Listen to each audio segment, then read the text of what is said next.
हम हरिनाम दीक्षा पुस्तक से आज 9वां नाम अपराध स्टार्ट करेंगे। देखेंगे क्या है। 9वां नाम अपराध। अश्रद्धाने विमुखेऽपि अशृण्वति अच्छोपदेश शिवनाम अपराधः। देखिए, बहुत इंटरेस्टिंग है ये। इस अपराध में बहुत कंफ्यूजन रहता है कि हम प्रचार करें या ना करें, हमको करना चाहिए या नहीं करना चाहिए, या किसको करना चाहिए, किसको नहीं करना चाहिए। तो उसी से रिलेटेड है ये 9th वाला जो ऑफेंस है। देखते हैं क्या है। जिन लोगों की भगवान के प्रति दोष बुद्धि है और भगवान के नाम में श्रद्धा नहीं है, उन लोगों को कहा जाए कि भगवान श्री कृष्ण ही परब्रह्म है, या आप नाम जप कीजिए, नाम की बहुत महिमा है, तो यह अपराध है। समझ रहे हैं आप? दोष बुद्धि मीन्स कि वे भगवान को मानव समझते हैं और भगवान की जो भी लीलाएं हैं उनमें दोष देखते हैं, दोष बुद्धि होती है। तो उन लोगों को प्रचार करना अपराध है। अब दोष देखिए कैसे भी वो लोग देख सकते हैं। जैसे कई बार कई लोग कहते हैं कि देखो, महाभारत में कृष्ण ने कितनी पॉलिटिक्स की है, या ये जो कृष्ण है, ये जो कैसे तुम्हारे भगवान है, ये गोपियों के कपड़े चुराते हैं, कैसे भगवान है ये। या कृष्ण का जो अवतार है वो बहुत अच्छा है, लेकिन गोपियों का संग करने के बाद में ये जो कृष्ण है ये बिगड़ गए।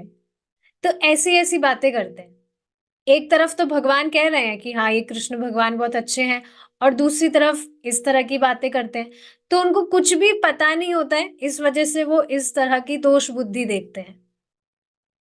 या कुरुक्षेत्र में भगवान जो कृष्ण है, उन्होंने बहुत अच्छा ग्रंथ बोला है, कितनी अच्छी गीता है बोला है, लेकिन ये जो ब्रज वाले कृष्ण है ये हमें पसंद नहीं है। या गीता में भी जो कृष्ण है, उन्होंने तीसरे अध्याय तक जो भी बात कह रहे हैं वो बहुत बढ़िया है, लेकिन जब से वो कहते हैं कि मैं ही भगवान हूं, तो ये सब बातें हमें पसंद नहीं है। तो इस तरह से जो लोग हैं वो इस तरह से दोष बुद्धि रखते हैं। तो इस तरह के लोगों को प्रचार नहीं करना चाहिए।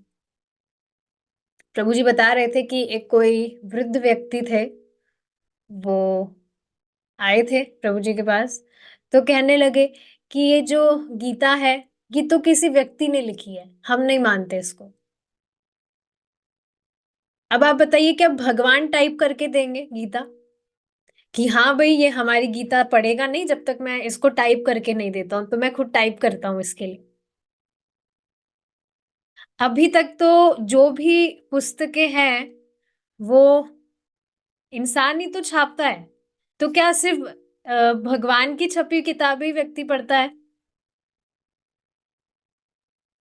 यहाँ तक कि कितनी अमेजिंग बात है, आप सब ये सभी लोग ये जानते हैं कि अखबार में एकदम सब कुछ झूठ होता है। आप यकीन नहीं करेंगे, कल मुझे इसी बात पर सपना आया था कि मैं सपने में किसी को बता रही हूँ, अरे तुम क्या अपना टाइम खराब कर रहे हो, अखबार में सब झूठ होता है। मैं इस तरह से सपने में सारी चीजें बता रही थी। तो पता नहीं ऐसा कैसे हुआ। तो ये बिल्कुल ठीक चीज है कि अखबार में जो भी चीजें होती है वो झूठ होती है। अगर आपको यकीन ना हो तो आप पैसे देकर अपनी बायोग्राफी लिखवाइएगा, अपनी बायोग्राफी लिखवाइएगा आप पैसे देकर। प्रभु जी बता रहे थे कि कोई जो व्यक्ति है वो इंटरव्यू लेने आया था प्रभु जी का। तो उसमें वो लोग क्या छापते हैं कि जो प्रभु जी हैं वो गोल्ड मेडलिस्ट है, जबकि आप यकीन नहीं करेंगे कि आईआईटी में किसी को गोल्ड मेडल मिलता ही नहीं है। या फिर ऐसा छापा था उन्होंने कि नौकरी के बाद से प्रभु जी भक्ति करने लगे, जबकि वो तो उससे पहले से भक्ति कर रहे थे। तो आप देखेंगे जो भी आप उनको बताते हैं उसको बहुत एग्जैजरेट करके वो सारी चीजें बोलते हैं। सब झूठ होता है, उसमें बहुत मसाला लगाकर सारी बातें वो बोलते हैं। तो वहां पर तो लोग नहीं कहते कि ये अखबार तो इंसान ने छापा है, ये तो इंसान ने लिखा है, तो हम इसको नहीं पढ़ेंगे। तो इस तरह की जिनकी दोष बुद्धि होती है, उनको प्रीचिंग मत करिए। ऐसे लोगों को प्रीचिंग नहीं करना चाहिए। तो ये दोष बुद्धि का लक्षण होता है। ठीक है, आगे देखते हैं। अच्छा, इससे पहले आप ये चीज भी देखेंगे कि प्रीचिंग नहीं करने को कहा जा रहा है किन लोगों को, जो स्वीकार नहीं करना चाहते। कई बार आप देखेंगे कि आप प्रीचिंग करेंगे तो आपको खुद को ही मालूम चल जाएगा कि कौन व्यक्ति है जो स्वीकार कर रहा है, कौन इंटरेस्टेड है, कौन इंटरेस्ट ले रहा है आपकी बात सुनने में, या कौन बिल्कुल एब्सेंट माइंडेड हो जा रहा है। कुछ लोग आप देखेंगे बिल्कुल अपने सर पर ही गीता को रखेंगे कि हाँ ये बहुत अमूल्य वस्तु है, इसका तो कोई मूल ही नहीं है। मतलब सच में बहुत आदर बुद्धि होती है उनकी। तो ऐसे बहुत सारे लोग आपको मिलेंगे जो श्रद्धालु होते हैं, उनको प्रीचिंग किया जाना चाहिए, जो इच्छुक है सुनने के लिए, जो स्वीकार करना चाहते हैं। लेकिन जो अश्रद्धालु है, जो भगवान पर दोषारोपण करते हैं, उनको प्रीचिंग नहीं करना चाहिए। इसी पर महाराज बताते हैं कि तुलसीदास जी ने रामायण रामायण लिखी है। तो वो कहते हैं कि मेरा उन खलों से निवेदन है, सभी खलों से निवेदन है, जो भी खल व्यक्ति है, आप इस ग्रंथ को ना पढ़ें, क्योंकि पढ़ेंगे तो गलती निकालेंगे और उससे भगवान की निंदा होगी। तो इससे अच्छा होगा कि मेरा सबसे निवेदन है, बहुत नम्रता से बोल रहे हैं, he is not doing any offence, बहुत नम्रता से बोल रहे हैं कि आप इस ग्रंथ को मत पढ़िए, सभी खल व्यक्तियों से मेरा निवेदन है। दोष बुद्धि निकालेंगे, इससे अच्छा छोड़ दीजिए, पढ़िए ही मत। तो ये सारी चीजें हैं। ठीक है, आगे देखते हैं। कभी कभी लोग कहते हैं ऐसे नाम नहीं लेना चाहिए, ये नाम नहीं लेना चाहिए। अगर उनसे पूछे कि क्या कोई और नाम भी है, तब जवाब मिलेगा कि दूसरा नाम है। हाँ, आप देखेंगे कई बार क्या होता है। देखिए, प्रभुपाद जी ने हमको क्या चीज बताई है, चैतन्य महाप्रभु स्वयं बताते हैं कि हम ठीक है चांटिंग कर रहे हैं, लेकिन जब हम जोर से चांटिंग करते हैं तो और जीवों का भी उससे उद्धार होता है, क्योंकि हरे कृष्ण महामंत्र का संपर्क उन्हें भी होता है। तो जितने भी जैसे आप चैंटिंग कर रहे हैं, आपके कमरे में कोई मच्छर उड़ रहा है या कोई भी दूसरे इंसेक्ट्स हैं, उनका भी उससे उद्धार हो जाता है। लेकिन कुछ लोग आप देखेंगे ऐसा कहते हैं, नहीं जोर से चैंटिंग नहीं करना चाहिए। आप यकीन नहीं करेंगे, एक माता जी हैं, उन्होंने खुद ने मुझे बताया, उनकी जो माता जी हैं, उन माता जी की माता जी, उनके कोई गुरु जी हैं, प्रामाणिक गुरु नहीं है ऑफ कोर्स, कोई गुरु है। तो उन माता जी को कुछ दिन के लिए वहां जाना पड़ गया था, उनके वहां पर। ऑफ कोर्स उन माता जी की शादी हो गई तो उनसे अलग रहती है। तो उधर गई थी, तो उधर वो चांटिंग कर रही थी जब जोर से हरे कृष्ण महामंत्र का, तो उनके गुरुजी उनको उपदेश देने लगे कि जोर से चांटिंग नहीं करना चाहिए, मन में करना चाहिए। तो ये ठीक चीज नहीं है, मन में तो कभी चैंटिंग करना ही नहीं चाहिए। हमने बार बार में यही तो सीखा है, बोलकर चैंटिंग करना चाहिए। हमारी जो जिह्वा है, उससे भगवान के नाम का संपर्क होना चाहिए। हाँ, अगर उनसे पूछा जाए कि क्या कोई और नाम भी है, तब जवाब मिलेगा दूसरा नाम है, लेकिन उसका किसी को पता नहीं है। ये बात भी है।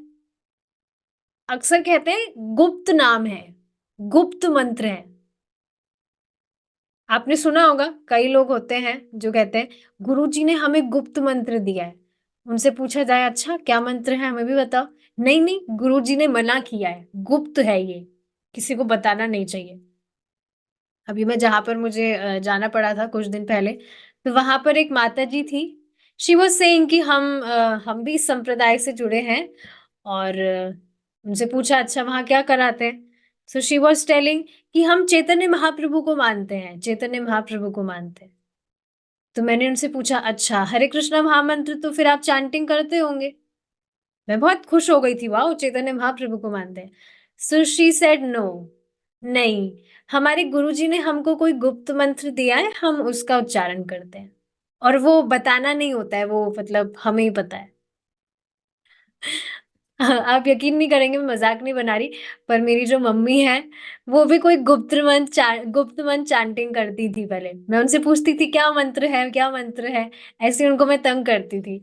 सो वो नहीं बताती कि नहीं-नहीं गुप्त मंत्र है। बट अब उनका सारा गुप्त मंत्र वगैरह छूट गया है। Now she is chanting 16 rounds और अब वो कहीं से सुनती है कि कोई व्यक्ति कह रहा है कि गुप्त मंत्र है, गुप्त नाम है, तो उनको खुद को हँसी आती है। तो ये बिल्कुल स्पष्ट चीज़ है ना, किसी को क्या पता है कि क्या वो गुप्त मंत्र जाप कर रहा है, किसका नाम ले रहा है, वो गुरुजी का नाम ले रहा है या सलमान खान का नाम ले रहा है, हमें किसको पता है क्या नाम ले रहा है वो? कौन जाने किसका नाम ले रहा है? और प्रत्यक्ष आप देखेंगे, उनके जीवन में कोई परिवर्तन भी नहीं आता है। उनसे अगर पूछा जाए कि आप कितना माला जप करते हैं? तो सुनने को मिलेगा कि हमारे तो सास-सास में नाम चलता है। सुने आप कभी ऐसा? मुझे खुद ने एक व्यक्ति ने ऐसा कहा था कि हमारे तो साँस-साँस में नाम चलता है, बस चलते, बैठते, उठते, फिरते बस प्रभु का स्मरण होता है हमें। पर नाम क्या है, उसमें उनको डाउट है। तो महाराज यहाँ पर खुद यही चीज़ बता रहे हैं कि गुप्त नाम वगैरह कुछ नहीं है, जबकि नाम तो प्रकट है। देखिए क्या बताया जा रहा है यहाँ, नाम प्रकट है। नाम नामकारी बहुधा निज सर्वशक्ति तत्रार्पिता नियमितः स्मरणेन कालः। तो नाम नाम अकारी बहुधा, अकारी मतलब अकारी मीन्स भगवान ने खुद ने प्रकट किए हैं अपने नाम। कृष्ण, हरि, गोविंद, मुकुंद इत्यादि नाम ये पूरे विश्व में प्रसिद्ध है। फिर ये कैसे कोई व्यक्ति कह सकता है कि गुप्त नाम है? और भगवान के नाम में पूरी शक्ति भगवान ने डाल दी है और कोई नियम भी नहीं है। कैसे भी इसको चैंटिंग किया जा सकता है, इसका कैसे भी चैंट किया जा सकता है। तो कितनी अमेजिंग बात है ये। एक भक्त है मुझे बता रहे थे कि स्नान करने गए थे, तो वहाँ पे बाथरूम में पानी खत्म हो गया। तो फिर टाइम लग रहा था पानी आने में, तो जब तक वो चैंटिंग करने लगे। तो देखिए कुछ भी नियम नहीं है, बाथरूम में भी व्यक्ति चैंटिंग कर सकता है। तो कितनी अमेजिंग चीज़ है ये। ठीक है। श्री चैतन्य चरितमृत अंत्य लीला 20.16 भगवान के कई नाम हैं। गोविंद, हरि, माधव, मधुसूदन, गिरधारी, जिसे शास्त्र में कहा गया है कि ये सब प्रकट है। देख रहे हैं आप? प्रकट है। फिर भी कुछ लोगों की श्रद्धा नहीं होती, वे निंदा करते रहते हैं। ऐसे लोगों को नाम की महिमा के बारे में नहीं बताना चाहिए। नाम की महिमा जानते हुए भी वो कमी ही निकालते हैं। ऐसे लोगों को जो श्रद्धालु नहीं हैं, जानबूझकर नाम के प्रति अपराधी हैं, ऐसे लोगों को नाम के बारे में नहीं बताना चाहिए। हाँ, आप नाम उच्चारण कर सकते हैं उनके सामने, वो भी सुन सकते हैं अगर सुनना चाहें तो। लेकिन नाम की महिमा का वर्णन नहीं करना चाहिए। उनको अतिशयोक्ति लगेगी कि अरे ऐसा कैसे हो सकता है? तो ये सब नाम के प्रति ऑफ कोर्स अपराध ही हुआ। प्रचार के लिए मना नहीं किया जा रहा, पर आप देखेंगे बहुत सारे लोग हैं जो श्रद्धालु हैं। और अगर नहीं है तो आप खुद बताइए आप सब यहाँ पर कैसे आए हैं? आपको स्टार्टिंग में जब एक माला करने के लिए कहा गया था, तो क्या आपको कोई ऑब्जेक्शन हुआ था? जैसे ही बताया गया, बस तुरंत स्वीकार करके चैंट करना शुरू कर दिया। बल्कि एक माताजी हैं अभी तो क्लास में नहीं आई है, कल आई थी। तो शी वाज़ टेलिंग मी कि एक और माताजी थी जिनको चैंटिंग करना मतलब उन्होंने स्टार्ट किया था। So she was experiencing very nice things in her life. तो वो अपने एक्सपीरियंसेस शेयर कर रही थी एक सेशन में। तो माताजी कह रही थी कि मैं तो उनके साथ जो हो रहा था, उनको सुनकर मुझे तो बहुत सरप्राइजिंग फील हुआ और इस वजह से मैं चैंटिंग करना स्टार्ट कर दिया मैंने। तो आप देखेंगे सहज रूप से व्यक्ति को श्रद्धा होती है तो वो स्वीकार करता है, कोई चिड़-चिड़ नहीं करता है। तो ऐसे बहुत से लोग हैं जो प्रचारित होना चाहते हैं, जिनको आप प्रचार कर सकते हैं। पर जो श्रद्धालु नहीं है, चिड़-चिड़ करते हैं, उनके पीछे मत पड़ा करिए। पढ़ने की ज़रूरत नहीं है क्योंकि वो वैसे भी नहीं सुनेंगे। श्रील प्रभुपाद जी बहुत सुंदर बात बताते हैं that we need moons not the stars. ऐसी कुछ लाइन है कि हमें जो स्टार्स हैं उनके पीछे नहीं पड़ना है। तो आप देखेंगे पूरे आकाश में छोटे-छोटे इतने सारे स्टार्स होते हैं, फिर भी इतना प्रकाश नहीं होता है जितना एक चंद्रमा का प्रकाश होता है। तो ये इम्पोर्टेंट चीज़ है।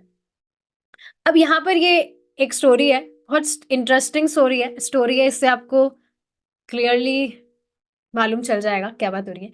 संस्कृत में एक कविता है, एक बार एक धोबी को अकस्मात हीरा मिल गया। वह बहुत चमक रहा था इसलिए उसने उस हीरे को अपने बच्चे को खेलने के लिए दे दिया। कभी-कभी हीरा बच्चे के पेशाब में पड़ जाता, कभी मल में गिरता। धोबी ने सोचा कि बच्चा एक दिन वह पत्थर खो देगा। वह उसे पत्थर ही समझ रहा था, इसलिए उसने उस हीरे को अपने गधे के गले में बांध दिया। तो जैसे कि आप यहाँ पर फोटो देख रहे हैं, एकदम बिल्कुल एग्जैक्ट फोटो है कि कैसे गधे के गले में वो पत्थर बांध दिया। ठीक है। अकस्मात एक जौहरी की नजर उस हीरे पर पड़ गई। उसने देखा कि यह असली हीरा है। उसे धोबी की बुद्धि का भी अंदाजा था। क्या अंदाजा था कि हाँ धोबी है, उस बुद्धि तो है नहीं, वो क्या समझेगा। तो इस वजह से इसलिए उसने उससे कहा, हे भाई ये पत्थर मुझे दे दो, मैं आपको इसके 5 रुपए दूंगा। धोबी बहुत खुश हो गया। उसने तुरंत हीरे को गधे के गले से निकालकर जौहरी को दे दिया। तो उसने भी पत्थर ही बोल रहा है वो कि हाँ ये इसको पत्थर मान रहा है तो मैं पत्थर ही बोलता हूँ। तो इस तरह से वो कन्विंस होकर खुश होकर उसने वो गधे से गले से निकालकर जौहरी को दे दिया। जौहरी के हाथ में आते ही हीरे के 100 टुकड़े हो गए। हीरा अपने आप ही फट गया। जौहरी ने हीरे से पूछा, अरे मूर्ख हीरे, जब तुम बच्चे के मलमूत्र में पड़े थे तब नहीं फटे और कितने दिन तुम गधे के गले में लटके रहे, इसका तुम्हें दुख नहीं हुआ और मेरे हाथ में आते ही तुम फट गए, क्यों? हार ने उत्तर दिया, हे जौहरी, धोबी का बच्चा मेरे महत्व को नहीं जानता था। बहुत इंटरेस्टिंग चीज है, ध्यान से सुनेंगे। मैं बच्चे के मल मूत्र में पड़ा रहा, फिर भी मुझे दुख नहीं हुआ, क्योंकि मेरी महिमा को वे जानते ही नहीं थे। लेकिन तुम मेरी कीमत जानते हो और जब मैंने देखा कि तुमने मेरी कीमत 5 रुपए लगाई है, तो यह सुनते ही मेरा कलेजा फट गया। महिमा जानने वाला व्यक्ति मेरी यह कीमत लगा रहा है। तो स्टोरी बहुत क्लियर है। इसी तरह से आप देखेंगे जो अजामिल है, अजामिल जैसा व्यक्ति भी नाम की कुछ महिमा नहीं जान रहा था, लेकिन वो अपराध भी नहीं कर रहा था। मूल नहीं दे पा रहा था तो अपराध भी नहीं कर रहा था। उच्चारण से उसके सारे पापों से वो मुक्त हो गया था। पर कोई व्यक्ति है वो कहे, अरे ऐसे थोड़े होता है, नाम करने से सभी पाप नष्ट हो जाते हैं। तो इस तरह से अगर वो अतिशोक्ति समझता है और इस तरह से नाम के प्रति अपराध करता है, इस तरह से बातें कहता है, तो वो अपराध बन जाता है। वैष्णव जन नाम की महिमा को जानते हैं। जहाँ इसकी पूजा ना हो बल्कि निंदा हो, वहां पर इसकी महिमा नहीं बतानी चाहिए। जहाँ सामान्य जनता है, निंदक नहीं है, स्वीकार कर लेते हैं, उन्हें नाम की महिमा बताई जा सकती है। अब समझ रहे हैं ये रेड में क्यों रखा गया है? जो लोग नाम भगवान के नाम की निंदा करते हैं, उनके सामने नाम की महिमा नहीं बतानी चाहिए। बहुत इंपॉर्टेंट चीज है ये। पर जो श्रद्धा रख रहे हैं, जो श्रद्धालु हैं, ऐसे लोगों को जरूर बताना चाहिए, जो कि क्योंकि वो स्वीकार करते हैं। इस पर ही एक भक्त बता रहे थे, आप सबको हंसी आएगी, कि मैंने बहुत बड़ा अपराध कर दिया। प्रभु जी बता रहे थे इस चीज को कि प्रभु जी, एक भक्त कह रहे थे उनको, प्रभु जी मुझसे बहुत बड़ा अपराध हो गया। क्या अपराध हो गया? मैंने एक व्यक्ति को नाम की महिमा बताई थी और उसने जप करना स्टार्ट कर दिया। अब ये बताइए अपराध कैसे हुआ? ये कहाँ लिखा है कि ये अपराध है? ये तो अच्छी बात है ना, आपने उसको बताया, वो कन्विंस होकर उसने चैंटिंग करना स्टार्ट कर दिया। तो ये सारी बात समझने वाली है कि जो लोग श्रद्धालु हैं उनको बता देना चाहिए, बताना चाहिए, ताकि वो स्वीकार स्वीकार कर लेंगे। ये बिल्कुल प्रैक्टिकल चीज है। आप जिनको भी बताते हैं, आपको खुद को ही मालूम चल जाएगा कि वो श्रद्धा रख रहे हैं या वो अपना दिमाग लगा रहे हैं, क्या कर रहे हैं क्या नहीं कर रहे हैं, आपको खुद को ही मालूम चल जाएगा। जैसे आप देखेंगे हरिदास ठाकुर जी, उनको बहुत आदर से आमंत्रित किया गया था कि नाम की महिमा आप बताइए। गोवर्धन मजुमदार और हिरण्य मजुमदार की सभा में उनको आमंत्रित किया गया था कि आप नाम की महिमा बताइए ऐसे ऐसे। तो उन्होंने बताया था, और वहां पर बहुत सारे जो लोग थे वो इसी तरह से बता रहे थे कि नाम से पाप नष्ट होते हैं, नाम से पाप नष्ट किए जाते हैं। फिर हरिदास ठाकुर जी ने सबको यही बात समझाई कि नाम से पाप नष्ट नहीं किए जाते, सभी पाप तो नाम आभास से ही नष्ट हो जाते हैं और जीव मुक्त हो जाता है। इसलिए नाम उच्चारण हम भी कर रहे हैं, तो ऐसा नहीं है कि हम मुक्ति के लिए नाम उच्चारण कर रहे हैं, हम भगवान के प्रेम की प्राप्ति के लिए नाम उच्चारण कर रहे हैं। इसी पर एक माता जी कह रही थी कि एक ही नाम से सभी पाप नष्ट हो गए हैं, तो फिर अब क्या जरूरत है और चैंटिंग करने की, या और ये जो भी हम कर रहे हैं, करो भोग, फिर नाम उच्चारण कर लो, क्या दिक्कत आ रही है? लेकिन समझना चाहिए कि हम पाप नष्ट करने के लिए भगवान का नाम उच्चारण नहीं कर रहे, हम भगवत प्रेम प्राप्त करने के लिए भगवान का नाम उच्चारण कर रहे हैं, इसलिए इतनी मेहनत कर रहे हैं। नाम उच्चारण से आप देखेंगे तत्काल ही शुद्धि भी हो जाती है, लेकिन और ज्यादा मेहनत क्यों कर रहे हैं? ताकि हमें भगवान में प्रीति प्राप्त हो, भगवान में प्रीति प्राप्त करने के लिए इतनी मेहनत और की जा रही है। पाप नष्ट करने के लिए कोई मेहनत करने की जरूरत नहीं है, पाप नष्ट करने के लिए कोई मेहनत नहीं की जा रही है, भगवान में प्रीति हो इस वजह से नाम उच्चारण कर रहे हैं। तो इसलिए यहाँ पर ये बात समझाई जा रही है कि जिनको श्रद्धा नहीं है उनको नहीं बताना चाहिए, और वो व्यक्ति कोई भी हो सकता है, आपके घर में से भी कोई हो सकता है। If anyone he is very envious, बहुत एनवी रख रहे हैं, तो उनको आप मत बताइए। आप उनको क्यों बताते हैं? ताकि वो आपकी बात मानकर फॉलो करने लगे। पर समझना चाहिए वो सुनने वाले नहीं है, अगर उनको कुछ श्रद्धा नहीं है और उनको कोई इंटरेस्ट नहीं है, तो फिर कोई मतलब नहीं है उनको बताने से, क्योंकि वो सुनने वाले वैसे भी नहीं है। लेकिन इसी के साथ आप देखेंगे कुछ लोग ऐसे भी होते हैं जो बहुत पापी होते हैं, लेकिन निंदक नहीं होते। पापी मतलब समझ रहे हैं, शराब आदि पिएँगे, मांस वगैरह खाएँगे, लेकिन समहाउ बहुत अच्छे भी होते हैं वो इंटरनली। आप उनको बताएँगे, आपकी बात सुनेंगे वो, मान भी जाएँगे कि हाँ, हम तो बहुत पापी हैं और धीरे-धीरे भक्ति करते-करते प्रगति करेंगे, तो शुद्ध हो जाएँगे। तो ये सारी चीज़ें हैं जो ध्यान में रखनी चाहिए। कई बार जब वैष्णव हरे कृष्ण बुलवाते हैं, तो हज़ारों लोग हरे कृष्ण बोलते हैं। कई बार वैष्णवों को लोग कथा करने के लिए आमंत्रित करते हैं। वहां पर नाम की महिमा को गाया जा सकता है। अगर कोई व्यक्ति किसी विशिष्ट पंथ में फंसा हुआ है, तो उन लोगों के पास अपना समय बर्बाद नहीं करना चाहिए। ये बात समझ रहे हैं आप?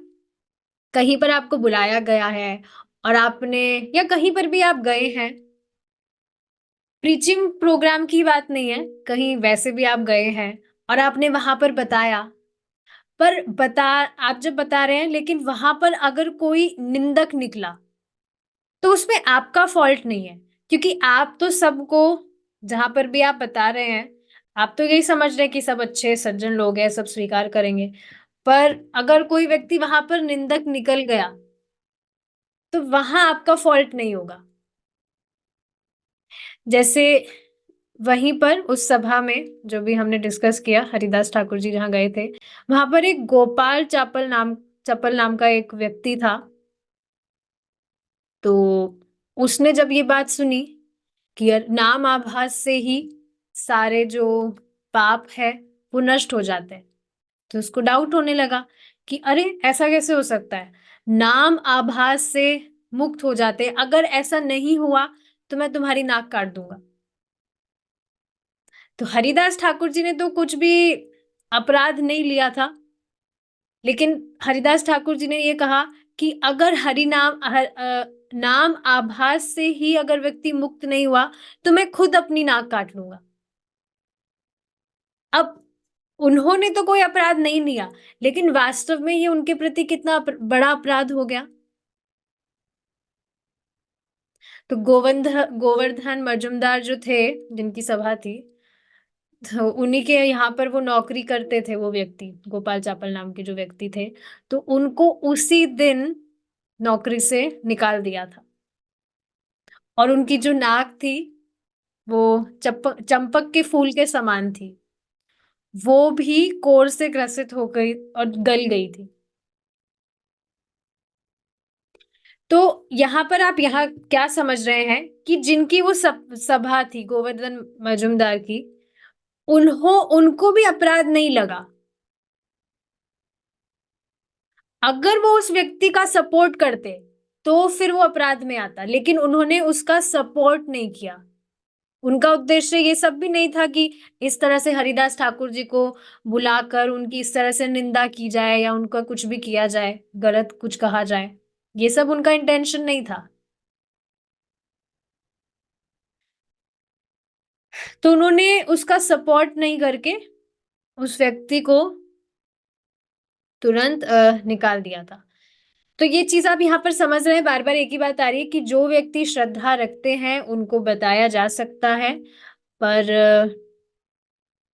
जो अश्रद्धालु है उनको उनके पास अपना समय बर्बाद नहीं करना चाहिए, क्योंकि उस टाइम आप उन लोगों को बता सकते थे अपना, जो आपका वो टाइम है, जो सुनने में इच्छुक हो।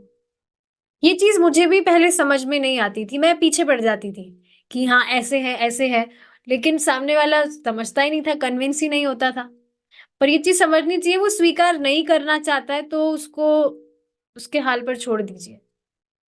अब वो उस व्यक्ति और भगवान के बीच की बात है, आपने आपका ड्यूटी कर दिया, ठीक है।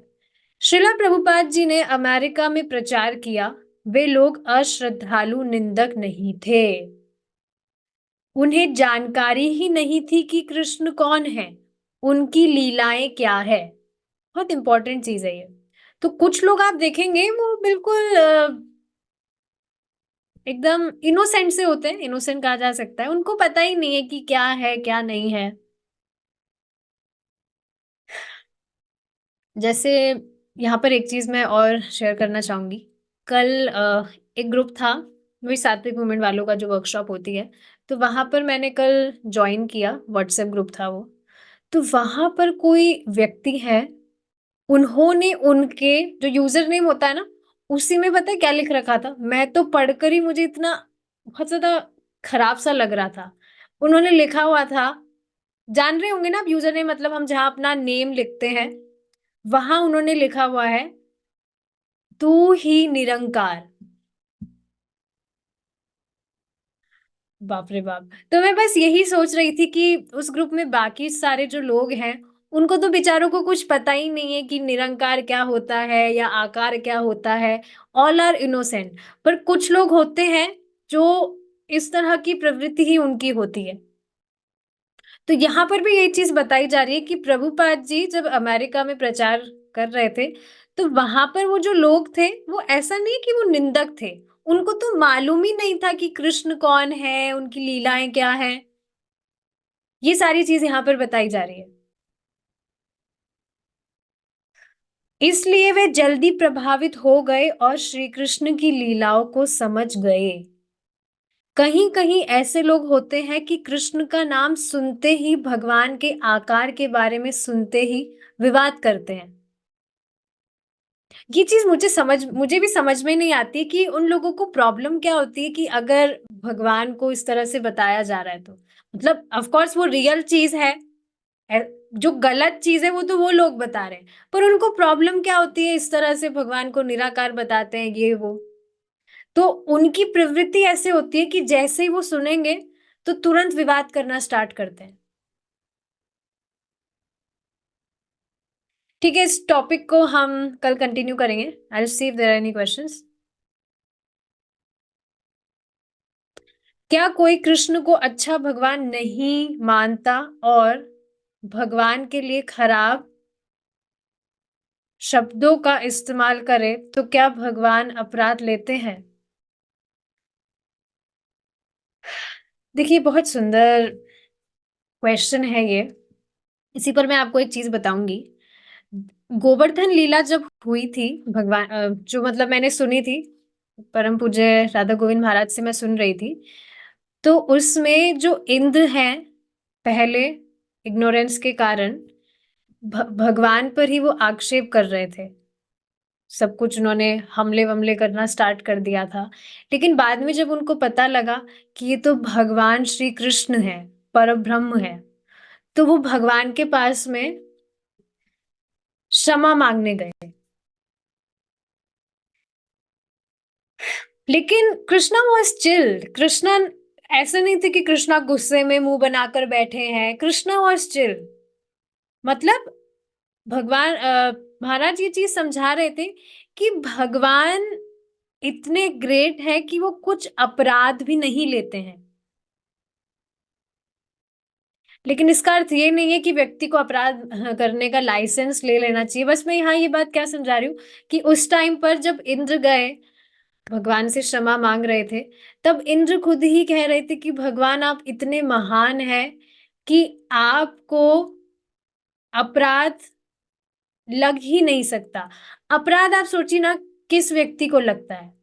जो भी महान वैष्णव होते हैं, शुद्ध वैष्णव होते हैं, उनको भी कैसे-कैसे मतलब लोग उन पे आक्षेप करते हैं, पर वो भी अपराध नहीं लेते। जैसे अभी हमने हरिदास ठाकुर जी के विषय में चर्चा की, उन्होंने कोई अपराध नहीं लिया था।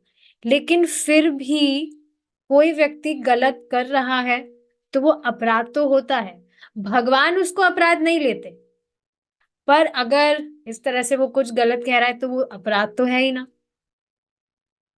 अब कोई व्यक्ति हल्ला कर रहा है, भगवान निराकार है, तो भगवान को उससे फ़र्क नहीं पड़ रहा है। भगवान उसका भी पालन कर रहे हैं, उसको भी खाने को दे रहे हैं। पर वो इस तरह से हल्ला कर रहा है, तो जो अपराध वो कर रहा है, उसका उसको जो भी उसका रिज़ल्ट है, उसका जो फल है, वो भी भोगना पड़ेगा। तो जैसे आप यहाँ पर जो पूछ रहे हैं कि कोई व्यक्ति मानता नहीं है और भगवान के लिए खराब कहता है, तो फिर उनको समझाना क्यों है? यही चीज़ तो अभी हम यहाँ पर डिस्कस कर रहे हैं कि सामने वाला व्यक्ति सुनना ही नहीं चाहता है, तो उनको कुछ बताइए ही मत। उसके प्रति उदासीन तो नहीं बोला जाएगा, पर आप उनको कुछ बताइए मत कि हाँ, आप ये करिए या ये मत करिए। उनको छोड़ दीजिए, यू कैन फीड देम प्रसादम, पर आप उनको कुछ महिमा वगैरह प्रीच मत करिए। ये चीज़ है। एक भक्त कह रहे हैं इस्कॉन में आने के बाद हमको भी मालूम चला कि भगवान परम भगवान कृष्ण है। यस, मुझे भी बाद में पता लगा। मैं भी पहले यही मानती थी कि सब एक ही है। इनफैक्ट मैं ये मान रही थी कि हाँ, भगवान कृष्ण है और कृष्ण सभी है। जो सारे देवी देवता हैं वो भी कृष्ण ही है। तो जैसे जैसे हम नॉलेज लेते हैं तभी हमें सारी चीजें समझ में आती है।